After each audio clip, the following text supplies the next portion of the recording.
তুমি যে Pepsi Coca Cola গুলো খাচ্ছেন, আমি জীবনে এই ধরনের জিনিসে মুখ লাগাই না। কেন? শুনেলেন, এখানে দুটো পাপ আমাদের হচ্ছে।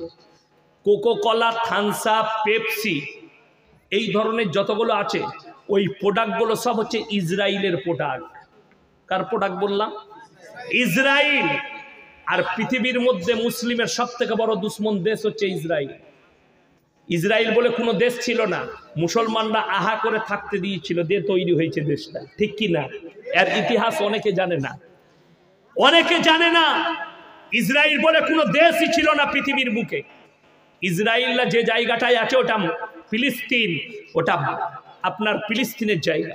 তারা আহা করে যখন হিটলার মেরেছিল, শুনেন, হিটলার যখন ইহুদিকে হত্যা করেছে, হিটলার একটা কথা বলে গিয়েছিল মরার আগে, আমি কিছু ইহুদি রেখে গেলাম, মারিনি, ছেড়ে দিয়ে গেলাম, যেন পৃথিবীর মানুষ আমাকে মনে করে যে আমি কেন মেরেছিলাম। আজকে মুসলমানরা ভাবছে কেন মেরেছিলাম, বুঝতে পেরেছেন? আজকে মুসলমানরা ভাবছে ফিলিস্তিনের উপরে অত্যাচার, মসজিদকে দখল করতে চাইছে, আল আকসা মসজিদকে। এটাই হচ্ছে তার প্রুফ। তোমরা ভাবো কেন জায়গা দিয়েছিল আর হিটলার কেন আমি মেরেছিলাম। আমার ভাই, এই প্রোডাক্টগুলো খাবেন না, আপনার হজমের দরকার।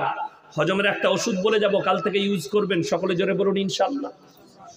সাধারণ ওষুধ, খানার পরে যদি মাংস খান, কোনো ভারী খাবার খান, 1 গ্লাস জল নেবেন, জলটা কুসুম গরম করবেন, কুসুম গরম, বেশি গরম নয়, কুসুম, নালে নারীর ক্ষতি হবে। তার উপরে একটা গোটা কাগজির লেবু টিপে দিবেন, হালকা বিট নুন, যদি নুনের অসুবিধা থাকে, হাই প্রেসার থাকে, নুন নেবেন না, শুধু ওই জল আর লেবু।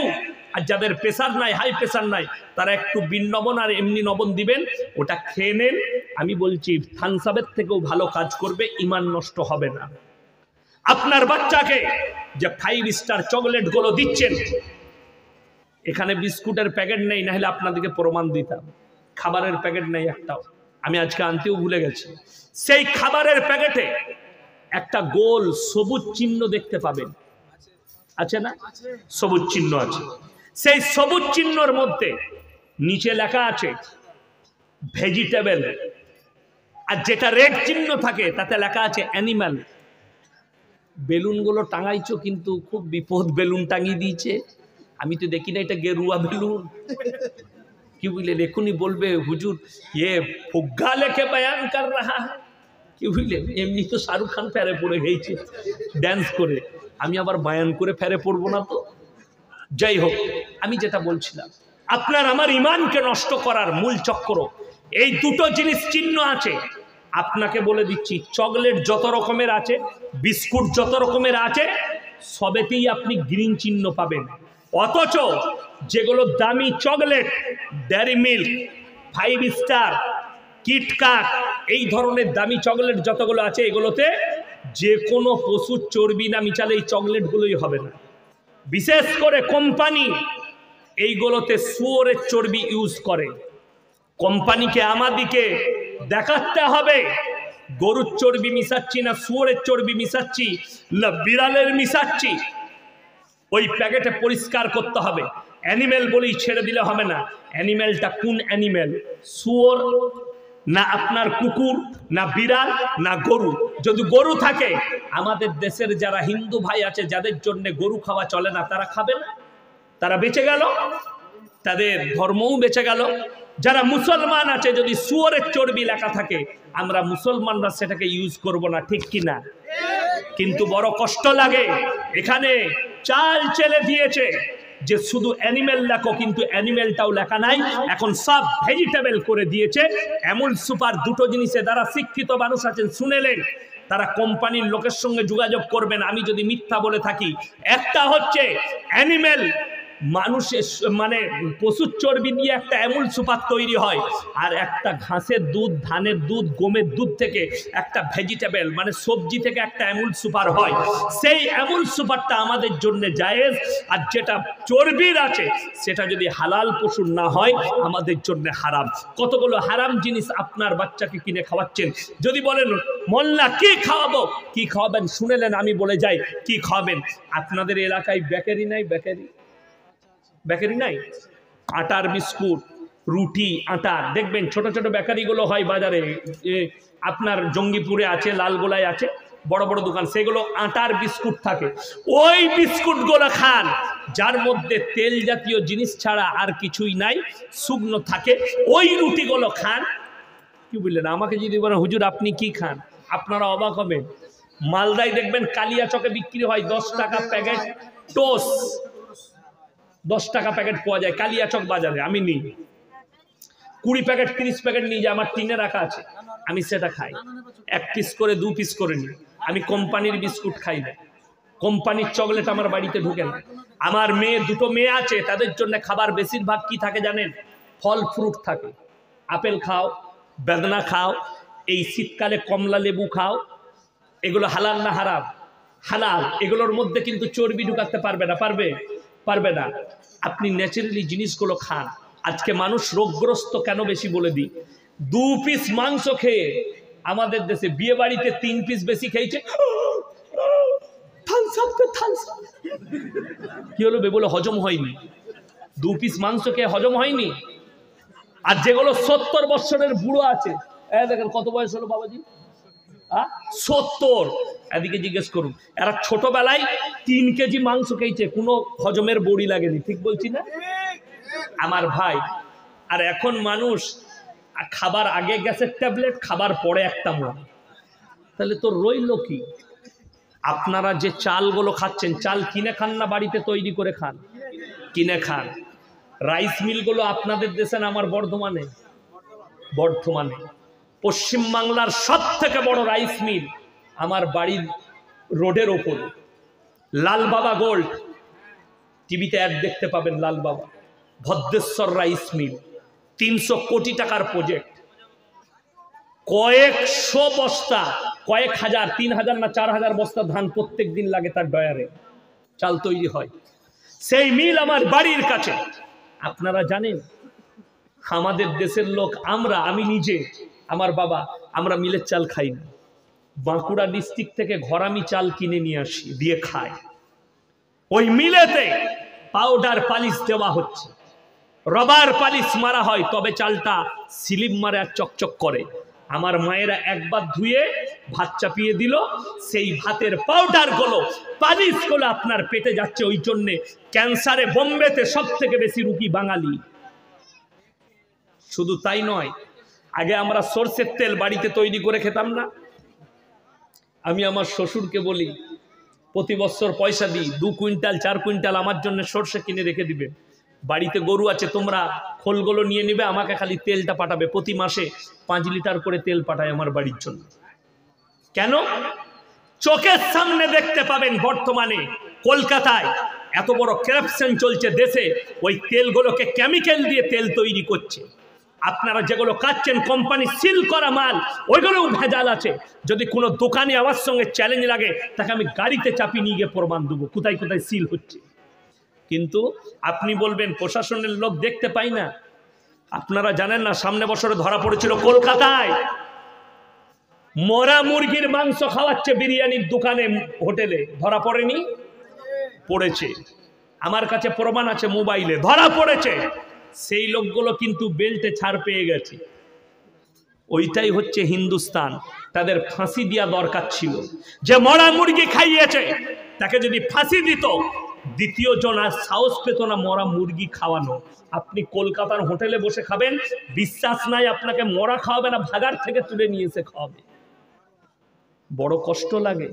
ওই জন্যে আমি ট্রেনে গেলে খেতে চাই না, আমি বাড়ি থেকে পরোটা করে নিয়ে যাই, আমি মুড়ি নিয়ে যাই। ট্রেনে সফর করলে বড় কষ্ট লাগে। কি বুঝলেন? ফার্স্ট ক্লাসে, আমি বেশিরভাগ ফার্স্ট ক্লাসে মুম্বাই যাই। মুম্বাই ফার্স্ট ক্লাসে গেলে ঈদের পরেই টিকিট আছে, আমি ফার্স্ট ক্লাসে যাব, একদম A1-এ, একটা সিট একটা রুম। কিন্তু বাড়ি থেকে খাবার নিয়ে যাই, কমপক্ষে 32 ঘন্টা লাগে। খাবার শেষ হয়ে গেলে আমি ট্রেনের খাবার খাই না। এই জন্যই খাই না। ওরা বলে তো হালাল, কিন্তু হালালটা কিভাবে করেছে ওটাও আপনাকে জানতে হবে। ঠিক কি না? বুঝতে পারেননি? হালালটা কোথা থেকে করেছো, কিরকম করে? আবে মাতাল মুরগির দোকানে মুরগি জবাই করছে। শুধু তাই নয়, একাই ধরে এরকম করে জবাই করে এরকম করে ভরে দিলে। বহুত ব্যাপার আছে। এই মৌলবীরা পাগল হয়ে যায়নি, আমরা খেপে যাইনি যে ভুলবো কিনি। শুনেলেন এই যে রৌনকগুলো দেখছেন, এই রৌনকগুলো এমনি নাই। আমরা রাস্তাঘাটে চললে কোরআনে আছে, শুনেলেন এই মৌলবীদের পাশে এই জন্যে থাকবেন, ইন্নামা ইয়াখশাল্লাহ মিন ইবাদিহিল উলামা। আমার নবী আর পয়গম্বরের পরে আমাকে যারা রীতিমতো ভয় করে তারা হচ্ছে এই উলামা সম্প্রদায়। জোরে বলুন সুবহানাল্লাহ। সঙ্গ দোষে লোয়া ভাসে, বাস্তব কথা বলি। হাই রোডের ওপরে শালিমার কোম্পানি আছে, শালিমার মুরগির মাংসর কোম্পানি। তারা এরকম দেখছেন, এগুলো চেন ঝুলে আছে, আছে না নাই? এরকম ভাবে চেন ঝুলে আছে, এক একটা চেনে একটা করে মুরগি ঝুলে আছে। সেই মুরগিগুলো চলে যাচ্ছে, দুজন টুপিওয়ালা মৌলবি দাঁড় করিয়ে রেখেছে, আমাদের মতো দাড়ি রেখেছে, মাথায় টুপি, পাঞ্জাবি পরে আছে, তাদেরকে বেতন দিয়ে রেখেছে। অথচ আমি দেখলাম তারা সার্টিফিকেট নিয়ে জমা দিয়েছে কোম্পানিকে যে আমরা মৌলবি। সার্টিফিকেট কি আপনাকে বলে দিই, আমাদের দেশে ইমাম ভাতা হয়েছে না হয়নি? সরকারের ইমাম ভাতা হয়েছে। এমন লোক আছে মৌলবি লয়, তাকে মৌলবির সার্টিফিকেট জমা দিতে বলেছে। অনেক মাদ্রাসাওয়ালা লিখে দিয়ে দিয়েছে আমার মাদ্রাসা থেকে মৌলবি হয়েছে। ঠিক কিনা? মিথ্যা কথা, মিথ্যা। তো ওই রকম কারাপশন। সেই ছেলে দুটো দাঁড়িয়ে আছে, চেনেতে মুরগি ঝুলে চলে যাচ্ছে। প্রথমেই একটা কারেন্টের ঝটকা মারছে সেই মুরগিকে, মুরগি জব্দ হয়ে যাচ্ছে। পরেক্ষণে পরের চেনেতে গিয়ে তার গলাটা ব্লেটে কাটা যাচ্ছে, তারপরেতে গিয়ে মুরগিটা ছিলে যাচ্ছে, তার পরেতে মুরগির চারখান্ডা হয়ে বুকটা একদিকে, রানথান একদিকে গিয়ে পড়ছে কোম্পানিতে। তাকে জিজ্ঞেস করলাম, বাবা কোথা থেকে ফারাগা? সে আর ভয়ে কথা বলতে পারে না। আমি বললাম এরা মৌলবি? বলে হ্যাঁ। ম্যানেজার বললে সার্টিফিকেট? আমার সার্টিফিকেট দেখি। দেখছি কোনো এক মাদ্রাসাওয়ালা দিয়েছে, আমি নাম করব না। আল্লাহ হিফাজত করুক, এই মাদ্রাসাগুলোকে গুঁড়িয়ে দিলে ডজার দিয়ে কোনো রকমের পাপ হবে না। কারাপশন। সমাজকে তোমরা কি খাওয়াতে চাইছো তোমরা বলতে পারলে না। মাদ্রাসায় 2 বছর পরও কোন কাজে যাবে, সেই খাবারটা হালাল না হারাম তোমরা মানুষের কাছে প্রচার করবে, তোমাদের দ্বারা মানুষের কাছে হারাম পৌঁছাবে। আমার ভাই, একটা মানুষ কারেন্টের শর্ট খেলে মরেও যেতে পারে, বেঁচেও থাকতে পারে। ঠিক কিনা? ধরে নেন ওই মুরগিটাকে কারেন্টের শর্ট দিলে, আপনারা জানেন একটা দেশি মুরগির থেকে পোল্ট্রি মুরগির হাড়টা আরো দুর্বল। দুর্বল না দুর্বল নয়? দুর্বল। এই যে শীত, এই শীতকালে খালি ময়দানে একটা মুরগিকে সারা রাত নামিয়ে রাখুন, পোল্ট্রি মুরগিকে, সে মরে যাবে। কিন্তু একটা দেশি মুরগি মরবে না। দুটোর মধ্যে হাটের শরীরের পার্থক্য আছে, মাংসরও পার্থক্য আছে। শুনেলেন কারেন্টে শর্ট দেওয়ার পরে এই মুরগি মারা যাচ্ছে, কোনোটা মরে যাবে, কোনোটা ভালো থাকবে, সবটাই চলে যাচ্ছে, মরাটাও চলে যাচ্ছে আর জীবিতটাও চলে যাচ্ছে। এরপরে আপনার কাছে হারামটা পৌঁছাচ্ছে না হালালটা? আপনি এরপর ভেবে দেখুন। আপনি যে 5 স্টার হোটেলে খাচ্ছেন, আমার নবীজি বলেছেন হাম্মাম। হাম্মাম মানে হচ্ছে তবদিল হয়ে গেছে। 5 স্টার হোটেলগুলোকে বোঝানো হয়েছে এগুলো হাম্মাম, মানুষের ঈমান নষ্ট করার জায়গা। যেখানে হালাল বলে আপনাকে খাওয়াচ্ছে সেখানে হালাল নাই, আপনাকে নিজের হাতে জব করে খেতে হবে। জব করে। আমাদের এলাকায় একটা হোটেল আছে, আমার কখনো যদি ইচ্ছা যায় যে চিকেন তন্দুরি খাবো, তখন আমি নিজের হাতে জব করি। কি করি? নিজের হাতে জব করি। এটা বানা, রাতের বেলায় এসে নিয়ে যাব। রমজান মাসে আমি ছেলে পাঠাবো, রাতের বেলা আমি যেটা জবাই করলাম এইটার বানাবি, তোদেরটা নেবো না, তোদেরটা নিয়ে চলবে। বড় কষ্ট লাগে। আমাদের দেশের লোক বাজ বিচারও করে না। একটা ঘটনা শোনায়। আমাদের এলাকার একটা ছেলে প্রথমেই হোটেলে ঢুকে লড়ি চালায়, বলে 1 বোতল মদ দে তো। পুরো বোতল মদ টেনে দিল। মুসলমানদের ছেলে। মদ খাওয়ার পরে বলে ভাই রুটি আর মুরগির গোশ দে। এরপর বেচারা হোটেলওয়ালা মুরগির গোশ আর রুটি নামিয়েছে। তখন মাতাল জিজ্ঞেস করছে, মুরগিটা জবাই করেছিস তো হালাল না হারাম? আর শালাকে লাত মাররে। 1 বোতল হারাম টেনে দিয়ে আবার মুরগিটা তোর হালাল জেনে লাভ নাই তো। কথাটা বুঝতে পেরেছেন না পারেনি? ওটা হালাল জেনে কি করবি? তুই তো প্রথমেই এক বোতল হারাম টেনেছিস। আল্লাহ মাফ করুক, আল্লাহ হেফাজত করুক। এই জায়গাটা শুনেলেন, তৈরি করতে গেলে সঙ্গ দোষে লোহা ভাসে। আপনি মৌলবীদের টাচে থাকুন, ভালো মানুষের কাছে বসলে আপনি ভালো হবেন। কেউ যদি চোরদের দলে বসে একদিন সে চোর হয়ে যাবে। কেউ যদি লটারিওয়ালার পাশে বসে একদিন সে লটারিওয়ালা হবে। কেউ যদি আপনার ডাকাতের পাশে বসে সে ডাকাত হবে। কেউ যদি আপনার মাতালের পাশে বসে সে একদিন মাতাল হবে। গাঁজাখোরের পাশে বসলে সে একদিন গাঁজা খাবে। কিন্তু বাস্তব কথা বলছি, কেউ যদি এই মৌলবীদের পাশে বসে সে একদিন নামাজি হবে, ঠিক কি না? তার প্রমাণ নিবেন, আমার কাছে প্রমাণ আছে। জোরে বলুন সুবহানাল্লাহ। কি প্রমাণ? আমার গাড়ির ড্রাইভারকে কেউ গিয়ে দেখে আসুন, এত বড় বড়, আমার থেকেও বড় বড় দাড়ি, আমার মতনই পাঞ্জাবি পরে আছে, লুঙ্গি পরে আছে, দেখে চিনতে পারবেন না, মনে হবে বড় মৌলবি। কিন্তু সাধারণ একটা ছেলে লরি চালাতো। আমার গাড়ি যেদিনে 6 বছর আগে চাপে আমার গাড়ি চালাতে, হাতেতে বালা, একটা হাতে সুতো, কি বুঝলেন, চুলের স্টাইল আলাদা, জিন্সের প্যান্ট গেঞ্জি। তাকে আমি কোনোদিন দাওয়াত দিইনি যে তুই এগুলো খুলবি, এটা ছেড়ে দে, এটা করিস না। আমি একটাই কথা জানতাম, এই ছেলেটা আমার টাচে থাকলে এই ছেলেটা নিশ্চয়ই ভালো হয়ে যাবে। তাকে আমি কোনোদিন দাওয়াত দিইনি। সে আমার জলসা শুনেছে, গাড়িতে আমাকে নিয়ে আসে যে আসে। 6 মাস পরে হঠাৎ দেখছি একদিন পাঞ্জাবি পায়জামা পরে চলে এলো, মাথায় টুপি লাগিয়ে, বলে ইয়াসিন ভাই সব ছেড়ে দিলাম ইনশাল্লাহ, আর কোনোদিন পরবো না জিন্সের প্যান্ট গেঞ্জি। সেদিন থেকে ছেড়ে দিয়েছি। আমি ছিট কিনে দিয়েছি, জামা গড়াও, লুঙ্গি দিয়েছি পরো, টুপি দিয়েছি লাগাও, 5 ওয়াক্তের নামাজি হও। সেদিন থেকে দাড়ি ছেড়েছে, আজও পর্যন্ত আর দাড়িতে হাত লাগাইনি। আমি তাকে দাওয়াত দিইনি, সে আমার টাচে থেকেছে খালি এই মৌলবীদের ভালো লোকের টাচে। আপনি আপনার সন্তানকে বলুন যেন ভালো জায়গায় উঠা বসা করে। সে যদি খারাপ জায়গায় বসে তা আমি গ্যারান্টি দিয়ে বলছি সেই ছেলেটা খারাপ হবে। যদি ভালো জায়গায় বসে সে নিশ্চয়ই ভালো হবে। আমার ভাই, মুর্শিদাবাদে সব থেকে বড় করোনার থেকেও ডেঞ্জার একটা ভাইরাস ছড়িয়েছে, আপনি অনুভব করতে পারবেন না সেই ভাইরাসটা কি। সেই ভাইরাসটা হচ্ছে সমকামী। নদীটা পার হলেই সাগরদিঘি থানা, ঠিক কি না? এই কথাটা ঠিক নয়? সাগরদিঘি পেছনেই, আমি বলিনি, আমি মিডিয়ায় দেখলাম।